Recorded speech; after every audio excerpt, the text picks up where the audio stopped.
Hello, my name is Parker. My name is Ned. And this is the Force Unlimited, yet another Star Wars Unlimited podcast. This is episode number 49. We are recording on January 4th. Happy New Year. Tonight, I am drinking the Hetty Alice Wintertime IPA. And my continuing litany of reasons why you should drink in a good beer city. And I have my Henry Weinhardt's Gourmet Root Beer. It's a fine root beer. It was left over from New Year's celebrations, so... Not selling the city of Portland for beer lovers, Ned. Portland has many attributes to it. We have a lot of craft root beer. Like as my son has gotten into root beer, we have a lot of craft root beer. Dear listener, we have still not heard if Baton is getting to design a Galactics card, and as always, we just played a match. Like I adore having a meta of two. There is, and I think this is something that is an aspect of Star Wars Unlimited or of any TCG, that not everybody gets to enjoy, that pretty much every podcaster, YouTube video maker, competitive player gets to enjoy, but is not something that's, you don't have to have a lot of money or a lot of friends, but you do have to have one, right? But that idea of like reliably playing against one person and just that, okay, what is the meta going to be? Knowing I am going to be recurringly, it's the prisoner's dilemma, right? Like lived out for over 2 years. Of I know how, so like yeah. So I lost, so I'll share. I was playing Yoda Data Vault, continuing the trend of blue-green heroism for me, trying that out in a wide variety of flavors. Mm-hmm. Always reminded it's a high skill leader that it's too many timing windows for me. And Ned was playing, and I think Ned anticipating, I'm probably going to bring a big butt top end deck. Yep. And this is our own personal cycle. So I keep getting a bigger and bigger Ned gets creative or clever, and I just keep playing mid-range piles to get bigger and greedier. And then Ned shows up with Palp, which he did. Palp in red. And then I get stomped on. And then I come back. Spoiler alert, dear listener. I have no idea what I'm playing in 2 weeks, but it's going to be pretty low to the ground, right? Like, and that's just the cycle, the two meta cycle of the ebb and flow. And it's absolutely fascinating to watch that out. I hope you have one or two people, like a meta of two, maybe three, is a delight distinct from just like a local meta. Mm-hmm. And I hope you have that. It was brutal. I got lucky on the first one. I was able to run very low to the ground. You're my only hope. I love that Yoda made that card at least borderline. I mean, playable in one deck is still playable. Yes, absolutely. 110%. So, and I love that Typho and Amidala are like making episode 1 waves, the new cards. They're good. It's great. Yeah, no, I mean, and speaking of, man, I am getting tired. I'm getting tired of seeing Cinta. You're seeing somebody in red with a big leader. They're playing probably Cinta. running. There's no reason not to. Yeah. And it really, for me, really highlights that plot is the same problem that I had with Smuggle, where there's like 2 or 3. There's a few plot cards that are worth it, and the rest are not. No, yep. It's is somebody playing yellow or red? They probably are playing Hot Shot. Is somebody playing red? The big butt leader? They're playing Cinta. Right. Yeah. And there's not like a plot is not a keyword that like you see a wide variety of. It's because it only does something in a very specific circumstance. Mm-hmm.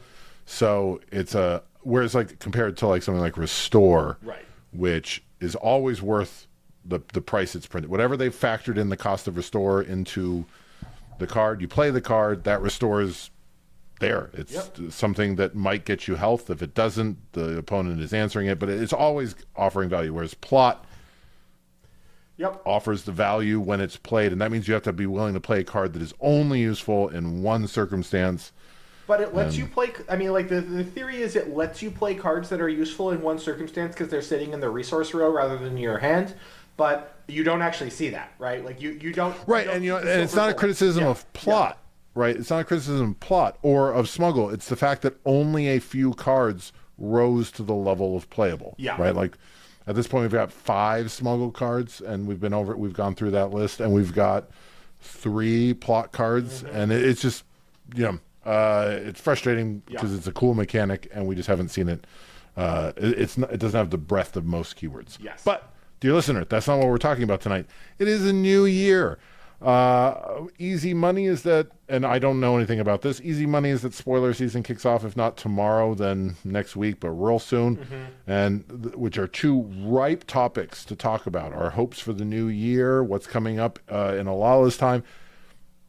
We're not talking about that. We decided to do a complete end run. Obviously, we're going to talk about, I guarantee we're one of the only podcasts talking about whatever we talk about. That's what we aim for, at least. And I'm really excited tonight because we're doing kind of a game design topic, which we do a non-trivial number of. But the reason why I'm excited is because normally I punt those to Ned as when I don't have another idea. Right. We try to, if we don't have something else we want to talk about, if it's Friday afternoon and we got to record in 48 hours, what are we talking about? I will ask Ned if, or we'll gin up a game design topic. But this is one Ned actually sent me, I think, the morning after we recorded our last episode, saying, hey, here's the pitch. And which is exciting for me. And I hope that it plays out. So tonight's topic is interesting decisions. Yes.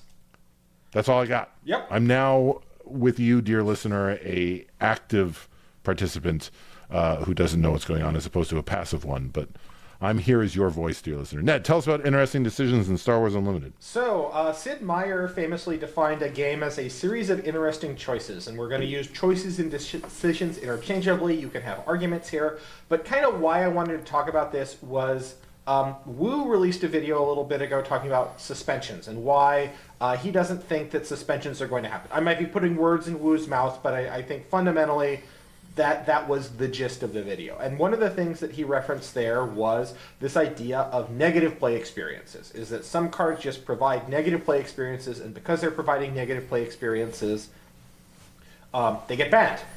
And regardless of whether it's Wu in the video walks through the reasons why cards get banned. Right. And one of them is that regardless of whether they're competitive or not, they just result in unfun. Yeah. And so they get banned for being not fun. Right.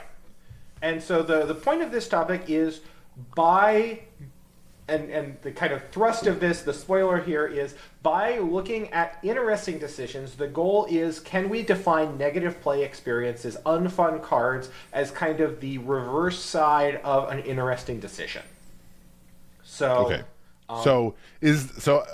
Tell me if you need to come back to that, but I immediately go to kind of that logic problem. So is the reverse side of an interesting decision is 2 words. Yeah. Right? Is 2 things. It is a decision that is interesting. Yes. Is a decision that is not interesting, is that the opposite? So this is the argument. The argument that I'm putting forward is that we can look at cards or game effects, and we can understand game effects as being negative play experiences if they are removing the ability for your opponent to make interesting decisions. Asterisk. Right. I guess what I'm trying to say is, if I've removed if I've left you with, so that phrasing makes interesting decisions sound like a tightly coupled concept, even though it is 2 words and you're saying that if I've removed your ability to make a interesting decision, so if I've left you with plenty of non-interesting decisions, that is a negative play experience. That is my argument. I don't know exactly what this would look like, but if I've removed the ability for you to make decisions, even though I've left you with plenty of interesting play, that is also removing your ability to make interesting decisions. So as such, a negative play experience. Even if you are still allowed choices, but those choices are not interesting, then that is a negative play experience, and the game needs to end soon. Right? Sure. And I've played that board game. Yeah. So, yeah. So, okay. What is an interesting decision? We kind of walked around this a little bit, but I think one of the best ways to define it is to take some archetypal examples. So in the Star Wars Unlimited context, the archetypal example that I have, number one is, and this is a gameplay decision, but you're also making decisions about deck building. But in a gameplay environment, I have played a unit on my first turn. You have played a unit on your first turn. I have claimed the initiative. I am now faced with a choice. Do I attack my unit into your unit, or do I attack my unit into your base? Right? And that is frequently an interesting decision because there's a lot of wrinkles to it. If you have played a 2/3 and I have played a Battlefield Marine, or the new villainous Battlefield Marine, then maybe that's not as much of an interesting choice. But let's say that we have both played 2/3s, or I have played a Battlefield Marine and you have played a 2/4. Then we have an interesting choice. And the reason why it's an interesting choice is you can make arguments for both sides of the coin, right? Right. And that's kind of the key development question is... And there's an argument. So I guess what you're saying, so in a way, just so we're clear, from a competitive standpoint, if the decision isn't interesting, then it's not a decision. Yes, precisely. Because you're playing rote. There's Yes. the obvious play. You take the obvious play. Yeah. Okay. No, exactly. But so this is an interesting decision because we regularly see both choices. So in the abstract, that is an interesting decision. In the abstract, that is an interesting decision. In like a competitive environment, it might not be an interesting decision because you may have made this choice like 5 million times. And so because you've made this choice 5 million times, it's no longer interesting. But it is fundamentally like an interesting decision. Another archetype... Well, I will argue from a philosophical standpoint, the decision is interesting just because you made it a month ago. Yes. Doesn't, right? Like, I mean, it's still an interesting decision. You still had to make that decision. At this point, you're no longer making the decision because you have played your matchup 5 million rounds so often. Of this deck, so I know what I'm but it doesn't stop being an interesting decision just because, you in this specific contest have answered it. So okay, so that's archetype. That's the archetype. So then another archetypal decision is I am at 5 resources. You're at 5 resources. I have a takedown in hand and a play that would use up 5 resources. So I could take down your unit and leave you with an empty board, or I could develop my 5 cost unit onto your board. Right? And this is an interesting decision because if I'm taking down your unit, then I'm not using my resources efficiently, and depending on the way that the rest of my hand is structured, I may be playing like off resources for several turns, right? Like if I'm taking down your unit now, then on my next resource turn, I have 6 resources, and if I've only got my 5 cost unit in hand, then now I'm playing a 5 when I should be playing a 6. Or contrary-wise, you have these situations where that's perfectly fine. And maybe your leader enables you to use up these extra resources. Maybe the board state is such that I just need to keep my opponent's board clear, and therefore it will be interesting. But this kind of a choice, I think, is an interesting one. And we've talked about 2 like in-game examples, and then I think a third example is, and this is at the deck building phase, what kind, whether or not you are going to include. Let's use a kind of weird example that's not like an auto include. The choice between like a 30 health and a 33 health base. Okay. Right. So I'm playing green. I reject your assertion that is not an automatic include. Okay. But I think arguments could be made about whether the 30 health or the 33 health is better. No, I agree. I agree completely. I was being no, but I'll always take the 33. Oh yeah. But yeah. So I think that these are kind of like archetypal decisions. And 2 of these I talked about in-game because a lot of the deck building decisions, it's hard to have like an abstract form of them.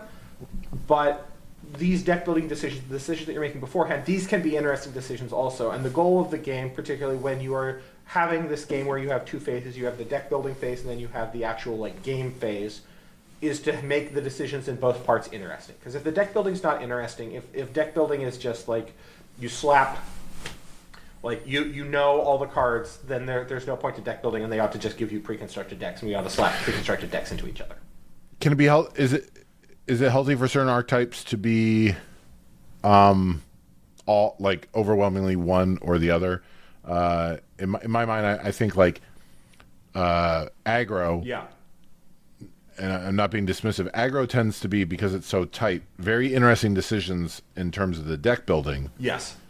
And then outside of the make or break turn is often pretty rote in play. Yeah. So you're not getting very many interesting decisions. Not to say that like when do you Fachibi is an interesting decision, but for the most part it's try to play out the things you know you need to play out and go face. And likewise, there are a lot of like I think, for example, a lot of high-end blue-green hero decks right now don't have a lot of very interesting decisions in the deck building stage because it's the good stuff blue-green hero good stuff shell, which is no matter which leader you're packing is easily 35 cards. But in play is I think filled with decisions. There's so many. I could play any of the three of these and make meaningful choices on the board. Is it okay for it to be like one or the other for a given deck? Or I mean, I think that I think that this is going to go into the next point, which is I think what is an interesting decision is going to vary based on who you are. Where different players are going to have different opinions about what makes an interesting decision. To talk about a different TCG for just a moment, there is a deck in Magic called Oops All Spells, or Breakfast Burrito, that basically on turn one, it dumps its entire deck into the graveyard, and then it either wins or loses. Okay. So, and a lot of people have talked about this deck as being, it's not actually playing a game, right? Because the number of decisions that it's making is very, very small. There's a lot of deck building decisions. Like there was a lot of crystallized knowledge that went into building this deck. But I think that it is a lively, and there was a whole video about this with Ristic Studies where they talked about is Breakfast Burrito, is Oops All Spells a real deck? Is it something that we need to care about? Is it something that matters? That is actual Magic? And I think that the conclusion that they come to, again, not to put words into that person's mouth, is that it's real. And so even though you might not like the concept of interesting decisions is essentially a personal one, but in the same way that although the concept of interesting decisions is personal, there are widely shared beliefs. And these widely shared, like if every deck was Oops All Spells, I don't think it would be interesting. I don't think that would be an interesting game. I don't think that people would have fun. And I think that like if Oops All Spells were the dominant deck, I don't think that people would want to play that game. And that would be like. But is it fair to? I mean, is meta literacy an interesting decision from a game design standpoint? I think it can be. I'm going to actually push back on that. Okay. My instinct feels like that doesn't necessarily make a game fun. It is an interesting decision, but it is part of the game that is broader than the game. So sure. And I think is an incredibly fascinating question of what people. There's a reason why the easiest content to get watched is what's hot right now. Yeah. Based entirely on how much data and insight do you have. There's a reason why we don't do those videos. But if you have like a lot of tournament data and you are in fact a grinder and have a lot of competitive insight, people love that content because they want to know. And as we saw at Galactics, if you can read the meta and bring the thing that's off meta enough that it's not expected, but is on meta enough that it's really competitive. You'll dominate. So that level of thinking is incredibly fascinating. It drives competitive TCGs. Yes. But that's not something that that's a decision you get to make in like the outset of your game. But then like when you sit, that's not relevant for like a local play, casual, no stakes. And I think that's the essence of interesting decisions, and why it's difficult is because I think that people who are those grinders who are really hyper competitive focus, that is an interesting decision that they're making, and they're more focused on that and like the in-game decisions. Whereas in like archetypal kitchen table stuff, I don't think anybody cares, right? No, I see what you're saying, and that goes to the kind of some of the points in Wu's video that something does not preclude an interesting decision at the competitive level. It's not necessarily overrunning everything. Right. It's not dominant, but so from the competitive standpoint, it is not precluding interesting decisions. But for people because that's the most interesting level really for them is the true make or break moments, and the meta literacy. 90% of the game is actually solved for them. Yes. Whereas for normal people, this is sad. Okay, I'm with you. I'm tracking. Yeah, and I think that this goes into it is like, because interesting decisions is not uniform, when choices are made to suspend cards, when choices are made about what cards even to print and what kind of effects to come up with, you have to consider all different player archetypes. And you have to consider like the broader set of interesting decisions. And a perfectly interesting decision is one that is interesting to everybody, regardless of skill level. And I don't think that I think that there are some decisions that are true, that are interesting regardless of skill level, but you want to have enough hooks in different places that interesting decisions get made in different places. Sure. Yep. So now that we've talked about interesting decisions and we've talked about the archetypes, I think it's important to talk about things that are not interesting decisions. So I think that for a lot of people, and we alluded to this when we were talking about like aggro decks, for a lot of people, pure calculation is not interesting. Now, that is like, I have to like look at the board and figure out what the optimal play is, and the optimal play is relatively obvious. And I think that, people play chess, right? And chess is a pure calculation game, right? So, and chess can be interesting. I am not the biggest chess aficionado, but I think that, again, it's this spectrum where simple calculations are not interesting, right? Like playing tic-tac-toe is not you are not making interesting decisions when you're playing tic-tac-toe. And that's like a perfect information game that's solved, right? Whereas at the other end of the spectrum, you have something like chess or Go, where these are perfect information games, but the decision space is so complex that the calculation itself is interesting. But you want to make the calculation interesting, right? Like you want to have that opportunity to have those aha moments where somebody sees a play that was not obvious, right? In contrary-wise, if you have if you have something that's like just right in front of you, that's not an interesting calculation. That's not an interesting decision. So if the answer is always go face, that's frequently not an interesting decision. I think that's one of the reasons why a lot of players tend to gravitate away from aggro decks, is because you don't feel like you're making interesting decisions because the answer is go face, right? Right. Okay. And then the other kind of side of that, so we talked about like calculation problems frequently are non-interesting, right? Another space that is not interesting are pure coin flips, right? Where right. Well, so I mean, on a certain level, that really just feels like negating either half of the question of interesting decision. Right. Calculation, as a general rule, like from the tic-tac-toe standpoint, right. Calculation is it is a choice, but it's not interesting. Yes. And a coin flip, it may be interesting, but it's not a choice. Right.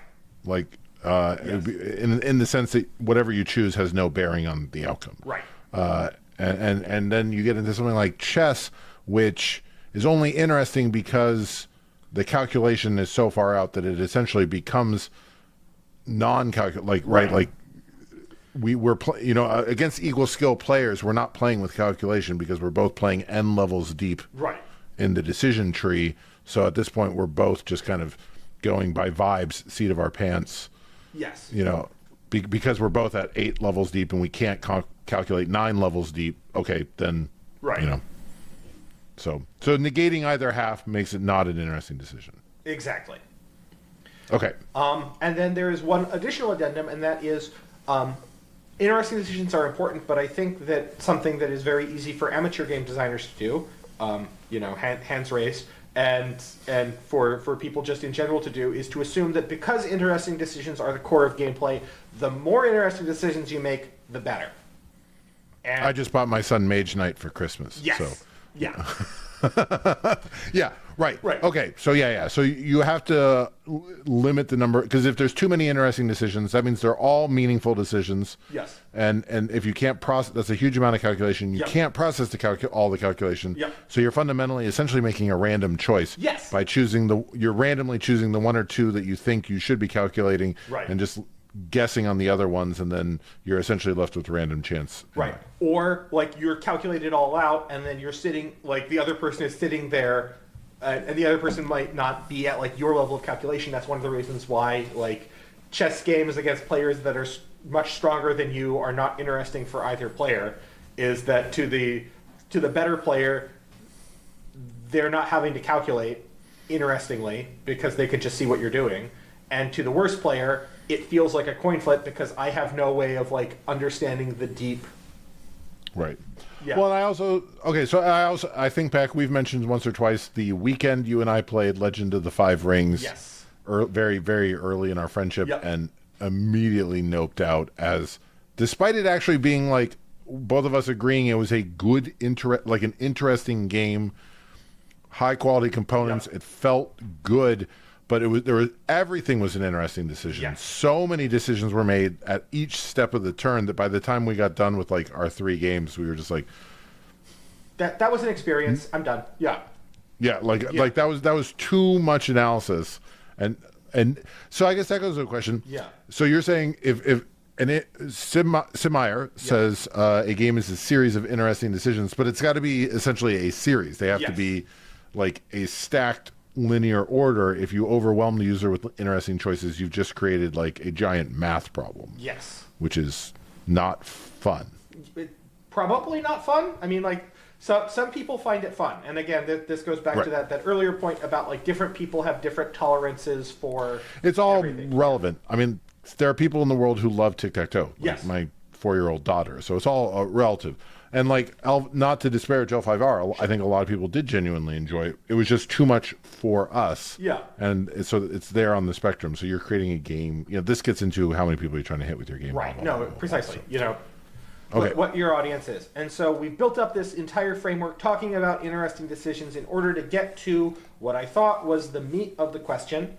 And that meat of the question... For people who have been with us for 49 episodes, sorry, that is 27 minutes where we've probably readdressed topics we've talked about before. Yeah. But you got to lay the foundation. So, I'm going to talk about 3 specific cards that were brought up in Woo's video as being negative play experiences. And these are DJ, Django, and Force Throw. And I'm putting Zero Dark Raid off to the side for a moment. And the argument that I'm putting forward is these cards are negative play experiences because they are taking away your opponent's ability to make interesting decisions. Where resource denial in the form of DJ is taking away your opponent's ability to make the normally interesting choice about what to do on their turn. Right. Django, by exhausting entire boards, is taking away your opponent's ability to make interesting choices. Wait. Let's walk through. So resource denial takes away the interestingness because on turn 5, using your previous example, I've already played what I thought was my best choice for 4 resource, or not turn 5, on resource 5. I've already played my optimal resource for last turn, what I thought was the optimal play. Yes. I've now drawn 2 cards, resourced 1, on the assumption that I'm going to have 5. I get hit with the DJ. I'm now essentially picking my second best choice. I've already gone through the entire list of what's the best play. A lot of that interestingness has just been robbed. I may still have choices, but I've already decided so much. It's not as and even if you prepare for it, like the question is like is it the nature, is the ickiness of resource denial in the fact that it's taking choices away, or is the ickiness of resource denial in that it's interacting with a game component that feels sacrosanct? Right. Yeah. Because, and I actually see this, I have seen this in my kid. There's something about interrupting, like, there's a level of interruptingness of my plan. There is canceling the card that I've played, there is taking away something that I have on the board, like a unit or a meeple or whatever. Right. But there's the setting me back in my ability, you know, because like there's that extra high level, like, I mean, this goes back to on a certain level. Right. Everybody has a little bit of Timmy in them. Right. Everybody's a little Timmy. There is it doesn't matter how, like, you hang out in the competitive discords. It doesn't matter how, like, we're talking like the world's best players will posit magical Christmas, you know, wish list play lines. Yeah. Even though you don't build your deck around that, but it's like when a new card gets previewed, it's like, oh, and if you do this and then this, and there's this magical Christmas through line. Yes. Because that's fun to think about. And that requires you to be able to think about, on turn 3, I do this, on turn 4, I do this, on turn 5, I do this. Right. And DJ immediately, I mean, yeah, that is pretty sacrosanct. That immediately robs you of that pure joy line. Right. Of your efficiently built deck. Forget Magical Christmas Land. You have the ideal play line of your deck, and it takes a certain level of competitiveness to get into the point where you're costing in DJ. Right. And even then, like the choice, then you are forced into this kind of defensive crouch about like I need to have the answer for DJ right now, or else like I've lost that resource effectively permanently. Right. Right. Yeah.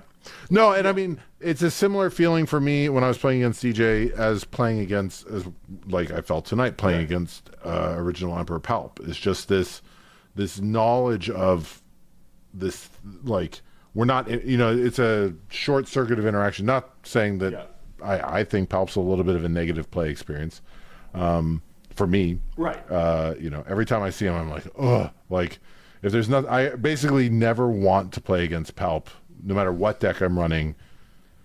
And if there's nothing competitive on the line, there's a part of my brain that's like, you could just scoop. Yeah. Like, you don't have to do this for the next 50 minutes. Right. But I think that gets back to one of the questions that I had about a lot of people really dislike aggro and hard control because it's to that point that you had, like really aggressive aggro and really hard control, because it feels like it's taking away, it feels a negative play experience. Like the amount of salt that I see particularly new players have for like very aggressive decks and very controlling decks is way out of proportion to like what I personally feel for a mid-range pile. Like I'm fine playing against control, I'm fine playing against aggro. I feel like those are decks that I'm okay with, but I think that a lot of people aren't. I wonder how much that ties into the idea of like figuring out who's the beatdown. Yeah. Is interesting to a lot of people. I mean, for a certain level of grinder, it's solved. But for a lot of people, who's the beatdown is an interesting question. Yeah. And then relatedly, even if I know I'm the beatdown, like how? I mean, like, it's a spectrum. It's not a binary, right? And like, it's easy to think about it as a binary, but like, there's an element of like, I'm the beatdown this turn. Yes. But like, if I go all in, I might be in a weird position where I'm not the beatdown next turn. Mm-hmm. And and I think that like tension, that push and pull of who's the beatdown is of interest to, say, the bottom 80% of players, and the aggro, like full aggro and full control, basically negate that question. Yeah. Unless, like, if you're up against Palp, you're the beatdown. Yeah. Like, there are, you know, the mirror match and some variants of like blue villain, like Kira or something. Yeah. You know, you might be in a situation where you're not the beatdown, but if you're looking at Palp, you're almost certainly the beatdown. Right. And relatedly, like, if you're up against Kylo, like red Kylo, double red Kylo, you're not the beatdown. Nope. And that question is immediately solved, and it like all of that interestingness just immediately evaporates. Right. So to go back to what we're discussing here is, you would agree then with the contention, at least so far, that we can define negative play experiences based on taking away people's interesting decisions. I would agree. And again, there are limits to this, right? Like, obviously, some people are so anti-interaction that they just want to play two linear decks, like walking past each other, and they never want to trade any units, right? Sure. Well, so I think it goes. So counterpoint, right? Yeah. Like you said something about sacrosanct. I want to talk about. So you list Django as action denial. Yes. You mentioned before I cut you off. Yeah. So Django, for those who haven't seen him in a hot minute, right? Like does damage, taps the dude. Yep. And again, the difference is like the DJ is a once per game resource denial, and that is so powerful. It feels so bad in the moment. Yeah. Because it kind of affects your entire curve for the rest of the game. Whereas Django is an effect that I don't think a lot of people have a ton of problem with. It was the fact that it's printed on a leader card. Yes. And particularly available when every it single does turn. like the whole board, right? Like I think that was the point at which Django got banged was when War Juggernaut came out. So you could like turn 6 Django, War Juggernaut, and just tap down your opponent's whole board. Right. Yeah. And so I mean that's I think a huge part of it. But again, I think there are cards that exist that are tap down the whole board. Yeah. And that's not outmaneuver. Nobody complains about. Yeah. Some people complain about outmaneuver, but I mean a card that like. Yeah. But I think that's because that leads to skilled play, right? Like you're having to pick when do I play the outmaneuver, what do I target? Whereas with Django, it's just every turn. I'm removing one. Yeah. Okay, so so there's it's not just what is being denied, but how reliably, how often, etc. So then the thing that I wanted to bring up that didn't feel like it fit this structure. So we've so far talked about cards that have fit into this structure about their taking away interesting decisions. So like DJ is taking away interesting decisions of resources, how you're spending your resources, and it just sets you back so far. Django is taking away interesting decisions about what to do with your units, and normally a little bit of that is okay, but because it's so much and so often, then it stops being, it moves it into a negative play experience. Force throw, Wu brought up, and I'm not disagreeing with Wu, was pointed to as a negative play experience. But I'm not sure that in the framework that I'm adopting that force throw feels like it's taking away interesting decisions. I mean, you can make the argument that it's turning a game into a coin flip, right? Like, did I grab the right card out of your hand? But is there an argument to be made? I'm thinking about the prevalence of the blue-green hero shell right now. Right. Is there a question to be made that if a card is not competitive, but when they banned force throw, they talked about the fact that even though they didn't see it as competitive, it was essentially forcing every deck, because every deck in the Legends of the Force meta was a force deck, because and again, I'm of the opinion, and we'll never know, parallel universe, die on this hill, that the problem with Legends of the Force, or with the problem with force throw, was that it was turned on in the set where the big butt meta shifted. Yeah. And so which happened to be a force set. And so you essentially had two things happen, and I've said this a little bit on the show, but I just want to, you had two things happening at the same time, which is the new aggressively costed 2 cost 3 cost units, and because of the nature of the set, all of them happened to be force cards, which made force throw interesting. And that if Legends of the Force and Ashes of Empire or whatever, next year's summer set there was some like swapped. Mandalorian enabler, right? Like there was a Mandalorian enabler. The set was just themed around Mandalorians, or the set was themed around droids, or the set was themed around something else. When they turned on the big butts, then force throw would not have dominated. And by the time we got to Legends of the Force in summer of 2026, it would not necessarily be inherently obvious that you need to run force units, because there's a ton of 2/4s for 2 that have good traits and good keywords and so forth. And like the fact was, even if you didn't run force, when they banned force throw, it didn't actually stop most of the decks from being force decks. No. So it just became a rider. Anyways, I'm going to die on that hill that was just bad, that force throw was a victim of bad timing. But to your point, Ned, they talked about that basically if you were running red, you ran force throw. And in fact, to the point where if you ran you weren't running red, you had to start asking the question, why are you not running red? Right. You could have force throw. But it wasn't showing up at like like a game determining competitive level. So if it removes the interesting decision from deck building, like we've accepted that a decision can be interesting in deck building and not in play. Yes. And force throw was removing the interesting decision of, should I include this card in my deck? Right. And in fact, I would argue that that is one of the main critiques of like the blue-green hero shell right now, is that about 25 of those cards are not interesting. But it's a whole shell. Force throw is one card that could go in any red deck. But I think you're seeing the same problem with basically the blue-green hero shell, which is that it doesn't matter what leader you're running. You've got about like, you're running Village Protectors. If you're in blue-green hero shell, you're running Luke Skywalker. You're almost certainly running Keller and Beck in home one.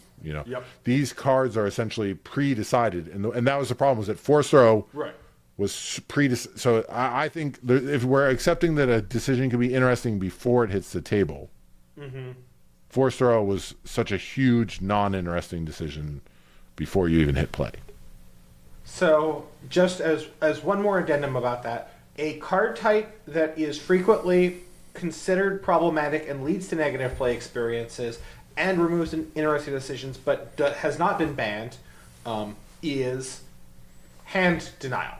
Like, you're not seeing Spark of Rebellion, you're not seeing, like, force throw was also somewhat hand denial, and so it had that aspect to it, but things that are attacking your opponent's hand directly, I have not seen be, even though they are common negative play experiences and they do remove interesting decisions, I feel like you see a lot less rancor towards those. Is it because of the draw two, you think? It could be. I feel like, like, okay, you spent a card to get rid of a card. We're both down a card. Yeah. And I'm going to draw two next turn. I have decent odds of finding the one thing that I want. Or something to do, right? Like the time that the hand something denial, to do, not necessarily the thing I want.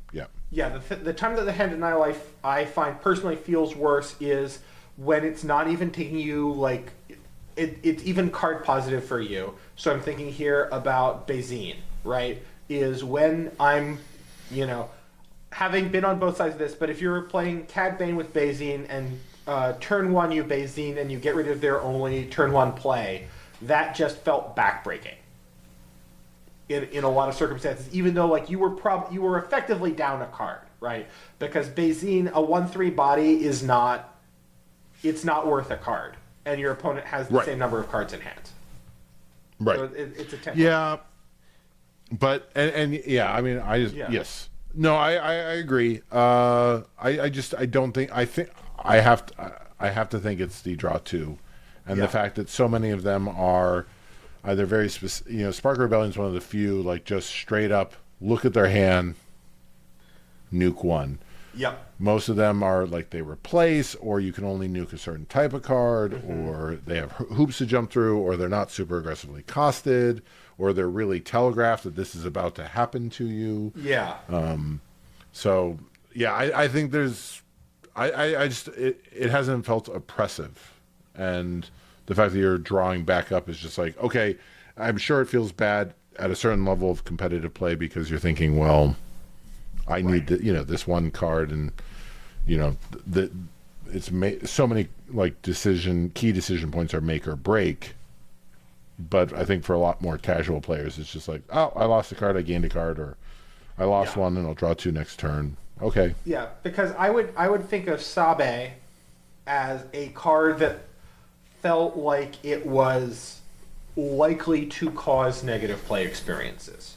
But partially it's because it's not competitive in this environment, but also, like, even when I fool around with it, I don't think it caused as much salt as other cards that I have played previously. Is there something else to be said for the fact that because Star Wars Unlimited tends to, like, as a whole game. Yes. Like just I think in kind of the flavor of the game as compared to a lot of other games, tends to reduce down to mid-range value pile. Yeah. Like which is not necessarily. I'm not being critical. I'm not being pejorative, but just it's a game about I play the best cards in my. I'm going to play the best dudes. Yeah. I'm going to hard cast the best dudes, put them in front of me, turn them sideways, try to slam them into your dudes or your base, depending. Yeah. But it's in so much a game about just like playing dudes, turning them sideways. Yes. That the removing one of your dudes is like, great, well, I've got a handful of cool dudes I can play. That, you know, compared to like, say, something like Flesh and Blood, where like it's so much about like playing the right card in the right moment. It's so much about tempo. It's a higher skill game. Or compared to like Magic, which at this point is so much about like, I need to play this one card to enable all of these other weird things that my hand does. And if you remove that one card, that's very backbreaking in a way that we just don't see. Like, we don't have enchantments. We don't, you know, like attacker chooses defenders. You can't just put a unit out that has to be answered. I'll just run my dudes into it. So it just endlessly feels like, well, I'll just draw more good stuff off the top of my deck. I have to imagine that's also a huge component of it. Anyway, so we've established what a negative play experience is. We've established what it isn't. We've established why certain cards in Star Wars Unlimited can feel like negative play experiences because of which interesting decisions they remove. Yes.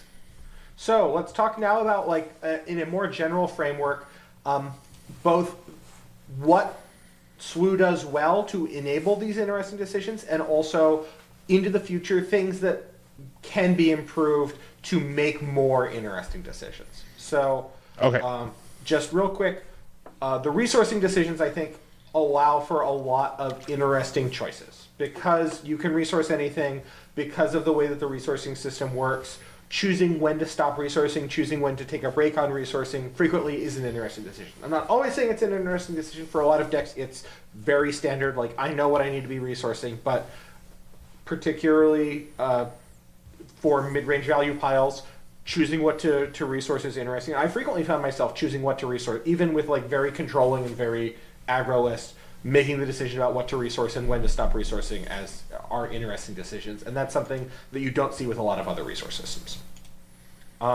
Alternating actions, you know, not to continue to go back to like very basic things, but I do think that alternating actions are really big into turning sequencing decisions, which frequently are like a calculation problem, into more of a push your luck kind of a problem, where there's still like that calculation element. I don't have to have a special counterspell to interrupt your plans. Literally, I am given opportunities at each step of your plan to do my own thing, which even if I don't interrupt your plan, may force you to reevaluate the sagacity of your plan. Beautiful. Okay. Beautiful. Yeah, I'm with you. And then the last thing is, again, going back to that deck building idea, I think that the leaders and bases combo is really good for deck building, where the leader gives a lot of deck focus initially, where going back to games like Magic or Lorcana, where you don't have that same concept of the leader, it can be very difficult, particularly for newer players, to figure out, like, how do I even build a deck? Right? What do I do? I guess I pick my colors and I go from there. Like, what cards do I include? You know, a lot of times people will find a card and like narrow in on it, but having the leader there as a start helps you to focus in on what my deck is doing and lets you're not overwhelmed by choice as much, where, okay, I'm picking from a set of like 50 options, which is a lot, but it's also in the deck building phase about like what leader I'm going to use. And then once I've chosen my leader, then you get these like base and card choices that make for interesting decisions. So those are all good, but what can be done to make choices good going forward?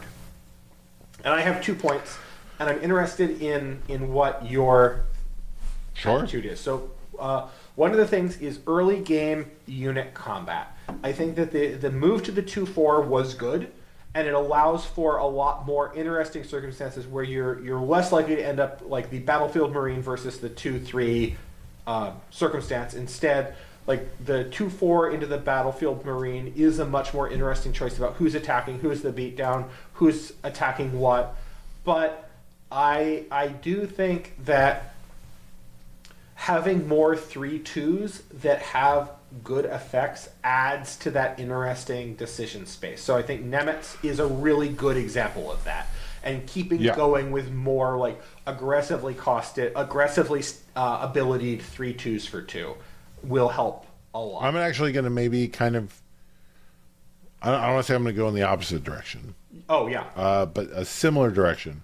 Yeah. I want to, I'm just thinking the opposite card from Nemetz is Populist Advisor. And I actually I want to see more like Populist Advisor. Specifically, what I want to see that I think would lead to more interesting decisions is right now, 1-cost units exist in go wide / aggro decks or in decks where you reliably want to be using your one rider, right? Like Populist Advisor is fantastic in Ray because Ray can spend the second on turn 1. So he becomes a 2/5 with potential Sentinel on turn 1, which is great. He becomes a 3/6 with potential Sentinel in turn 2.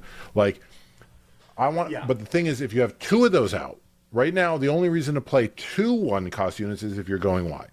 There is generally no reason for a like a really control-y deck, or even like a high-end mid-range deck to drop 2 1-costs. And part of that is unavoidable. It's a deck saturation issue. Yes. But I find you brought up at the top of the episode, the decision of whether to attack a unit or go face.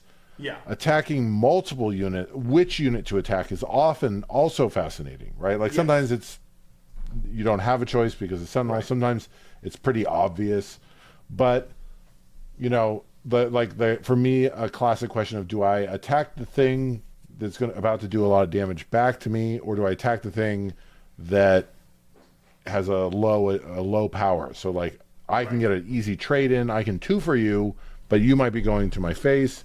Versus if I trade 1-to-1 with you, I'm still leaving you. I'm protecting my face, but I'm leaving you with a low power unit. That's a super interesting decision. Yeah, and so I think it's a really interesting decision. And the problem is that only really happens right now, I think, in like kind of mid-range pile versus mid-range pile.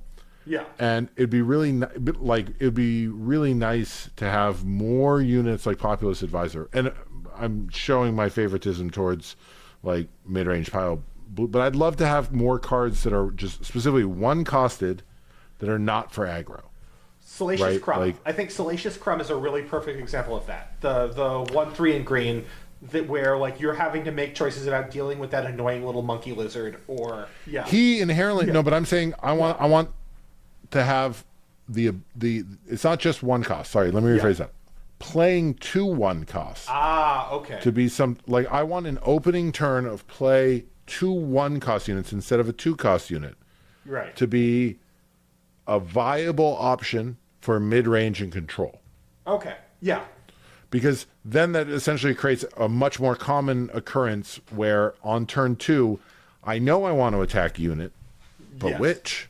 Yeah. And I think that's a fascinating decision. The problem is so you end up with something like Greedo, but you often played like in yellow, which maybe is spending 1 to do something else, or going really aggro early on. Right. Like Populist Advisor was like a bit of a shift in that it was this mid-range 1-cost that I would in Ray often play 2 1-costs. Like you'd play like the Populist Advisor and R2D2. Right. And being, you know what I mean? And like that was a fun play. And so I'd like to see more of that. I'd like to see more reasons to run 2 1-costs over a 1/2 cost as your turn 1 opening. Right, and then it also like having more 1-costs also helps to fill out the curve more. Where like if you didn't draw your 4-cost unit on resource turn 4, you can play a 3 and a 1, and like you're going. And I mean, I think we'll see some of that trickle down, right? Like if a 2/4 is viable at 2 cost, and we've already established as of Spark a 1/4 is totally viable if they're unique. Yes. at 1 if they're unique. So then you just need to, I mean, like, I don't think a 1/5 with rider for a unique 2-aspected card is that unreasonable now. Yeah. And so, like, 2 1/5s is 12 stats, turn 1. That's not bad. You can build with that, right? So anyways, I think that would lead to more interesting decisions just by virtue of existing. If more decks were running 2/1 costs. Because then you run into a classic example of 2v2, where we're going into turn 2, we both have 3 resources, and we both already have 2 units down. So now I have to decide, then you get into that classic Princess Bride scenario where not only do I have to decide what unit I'm attacking, then knowing that I know that you're going to attack one of my units, and so then I think that's just way more interesting. So no, all right, your second one, Ned. My second one is more of a focus on what's in my opponent's hand. And I think that Disclose does a really good job of that, but there are a couple of cards that I can think of that I have to play around. But very frequently, like, I honestly don't care what's in my opponent's hand. They're going to play, or like, I have a very good idea of That's the difference between 28th and like 10th. Yes. That's sectors. Totally. 110%. So, sorry, taking shots at the end of the episode. Oh, no. By the way, I think it's absolutely true. If you're in Portland, I've never had Hetty Alice before. Strong recommend. This is delicious. Okay, so you want to see more so that you are forced to care. Partially see more because I'm forced to care, but partially like have the lines of play bifurcate very strongly based on what they have in their hand. So the examples that I can think of here are if my opponent is playing a villainy blue deck and they're going up to 8 resources, and I think they're likely to have a Super Laser Blast. Whether or not they have the Super Laser Blast is going to change the way that I play, but that's like very late in the game. I'm thinking about like, okay, we're moving into like the 5 resource turn. If they have this particular card, I need to play this card, but if they have this other card, then I need to not. And you see that some with like Silver Bullets, and Disclose helps to make the decisions interesting about, right now it feels like in a lot of ways Disclose is kind of free. It's making requirements about your hand, but the information is low value. Like if you're killing Nemetz and I show you another Nemetz, like I'm not sure that there was a lot of information that was gained there. But sadness. You've added sadness, but not. Yeah. Okay. Yeah. Okay. So you want to have more, just like you want those head games to be played out. Yeah, I think head games is something that is interesting personally for me, and so being able to ask my opponent questions and having like the information about the contents of their hand be valuable is good, and I would like to see more. I think for me, I'll agree because and not to be the negative Nancy of the pair of us. I think that cuts to the source of my frustration with Smuggle. Was always that like the promise of Smuggle when I was at the pre-release was like everybody was playing. You're in limited. Nobody knows any of the cards do. So you're all playing every Smuggle card as a Smuggle card. Right. And so they're peeking at their hand, at their resources to confirm what they have. Nobody has any idea what's going on. Yeah. And then as it like gets teased out, it's like, nope. It's one of the 4. I know that I either have it or I don't. End of discussion. Like I kept track of my number of timelies I've put down. I don't need to peek to see if I still have it. And so there isn't this question of do they have it or do they not. It's just an extra card in their hand. Whereas if like if everybody's running 4 deep on Smuggle, right? Then there's this kind of constant. All right. I just think it expands that decision. Yeah, no. But having those questions, like the promise of Smuggle is that it's hidden information. It's like a hidden, unexpected resource that, in the broader resource sense, that you weren't counting on, that is going to change the way that the game works. But instead, it's just like, okay, well, they've got a hot shot, right? Okay. Yeah. All right. My other one, and this is going to seem counterintuitive. Yes. But I want to tease this out, and I'm sorry, dear listener, I have only been working on this idea for about 45 to 50 minutes, is I want more value. Yeah. I want more cards to take me to Value Town. And I'm going to walk you through what that means. Yeah. What's your, Ned, you've spoken before, I can remember the Magic terms, but we're using Star Wars Unlimited terms. The cards that are all their value is in Enter the Battle. Akbar. When played. Pose versus Akbars. Akbars. Yeah. Right. So I want, the problem with Akbars is that, like, Akbars give you their value immediately. Yes. Right? And the idea is that Poes don't, right? Fine. Yeah. Great. But the problem is that so much of the cards that just have intrinsic value, regardless of whether they're Akbar or Poe, is that even the Poes all are just like huge, big butts. And so that there's still a problem kind of immediately. They don't have when played, which Wu is quick to dismiss any card, that costs 5 or more without a when played, or, it doesn't change the nature of the battlefield. Not disagreeing. But I feel like the thing I'm missing from other games is essentially, and we talked about this a little bit, I think last episode, is a little bit of engine building. Yes. And I think because of that, every decision is the decision is always, you make a Poe versus Akbar decision in deck building. Yeah. It is diminished greatly in play. It's either safe to play your Poe or not, but even when you're not sure if it's safe, it's still a 6/6 for 5. Right. And you're only so the yeah. Right. Like so there I never feel like I'm really deciding, like, is this the moment where I can invest in something that's going to take 2 to 3 turns to pay off? And that might not be a solvable problem. Right. I don't know if Star Wars Unlimited, and when I say pay off, I don't mean in the like high level skill play of I'm laying a thing that's going to create a tempo back and forth, ricochet through time. I'm stepping on a butterfly intentionally to create dinosaur hurricanes. Right. I'm saying I'm going to play something and it's going to generate a little value this turn and it's going to generate a little value next turn. And then I'm hopeful that if I'm not disrupted, it will have by the third turn generate enough value to pay it off. I have a perfect example of that. Is Poggle the Lesser. Like you play Poggle the Lesser and there's this like internal promise that you have about like, okay, Poggle, this is a really crappy unit. It's not doing much for me on its own, but we have those with Alliance. You can make all of this value out of it if I can just like keep it alive and keep it safe. But you don't see that much value from Poggle, right? Like okay, I kept Poggle alive, he's fine, right? And I think part of the problem is also like similar to like Alliance Dispatcher and so forth, is that when I sit across from somebody who's playing one of these value generators, right? I ask myself, is the value being generated a threat to me, to my deck? And if it is, I end it.